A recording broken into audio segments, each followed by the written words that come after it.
মেহেরপুর জেলা আইন শৃঙ্খলা কমিটির সভা অনুষ্ঠিত হয়েছে। রবিবার সকালে জেলা প্রশাসকের সম্মেলন কক্ষে এ সভা অনুষ্ঠিত হয়। জেলা প্রশাসক সিফাত মেহনাজের সভাপতিত্বে জেলা আইন শৃঙ্খলা কমিটির সভায় বক্তব্য রাখেন অতিরিক্ত জেলা ম্যাজিস্ট্রেট রনি আলম নূর, সদর উপজেলা নির্বাহী কর্মকর্তা খায়রুল ইসলাম, গাংনী উপজেলা নির্বাহী কর্মকর্তা প্রীতম কুমার সাহা, মুজিবনগর উপজেলা নির্বাহী কর্মকর্তা পলাশ মণ্ডল, পাবলিক প্রসিকিউটর আবু সালেম মোক নাসিম, জেলা সমাজসেবা অধিদপ্তরের উপপরিচালক আসাদুল ইসলাম, জেলা শিক্ষা অফিসার হরত আলী। এছাড়াও উপস্থিত ছিলেন ইসলামিক ফাউন্ডেশনের উপপরিচালক সিরাজুম মনির, মেহেরপুর জেলা মহিলা বিষয়ক অধিদপ্তরের উপপরিচালক শারমিন শাপলা, জেলা মৎস্য কর্মকর্তা রকনুজ্জামান, জেলার মোহাম্মদ নিজাম উদ্দিন, পরিবেশ অধিদপ্তরের সহকারী পরিচালক মোজাফফর আহমেদ প্রমুখ। মুজিবনগর খবরে নিউজের জন্য যোগাযোগ করুন।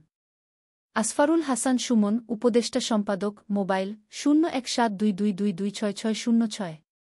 শাহেদুজ্জামান রিপন, যুগ্মবার্তা সম্পাদক, মোবাইল 017230043000।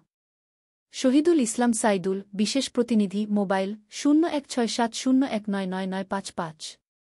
মহসিন আলী আঙ্গুর, সম্পাদক ও প্রকাশক, মুজিবনগর খবর.com, মেহেরপুর।